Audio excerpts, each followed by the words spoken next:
Imaginarse, fai centos ou miles de anos. E o home facía, ao igual que agora, viño e aceite, eran necesarios. Pero a maneira de prensalo era totalmente diferente. Agora se carga nun vehículo, se leva a almazar ao lagar e se fai aí. Non sempre foi así, senón que os lagares estaban feitos, ubicados, onde estaban os viñedos. Estou en Melón, no Ribeiro, e aquí xa existía viño fai centos, miles de anos. Este é un lagar destinado ou ben a aceite, ou ben a viño, ou ben as dúas cousas. Isto levaba unha especie de paredes de madeira, o contrapeso, discurría por aquí ou por aquel outro lado, se metía en odres e se levaba á bodega. Moitísimas bodegas tamén estaban cerca do que eran os lagares. E mirade, vinde acá. Nesta zona, que é unha zona cun patrimonio moi amplo, vente, Mary, vente. É bellísimo, entre pelouros, rochas que recordan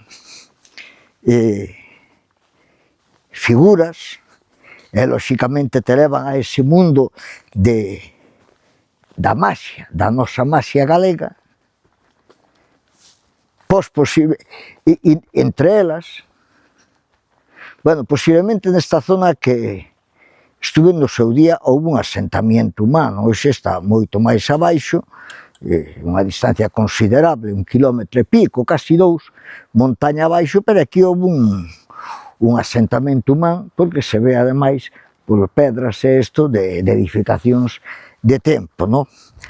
E lóxicamente se vedes entre estas pedras colosais, isto chega hasta arriba, cheo de bolos, de pelouros enormes, que fan pasadizos, pois parte deses pasadizos se empleaban para ou gardarse os homes das inclemencias, o gando, ou incluso como este, que algúns entendidos e historiadores consideraban a bodega, onde se gardaba por su viño. Entonces, aproveitando ao que dá desta pedra, un simple tabique de pedra por diante servía,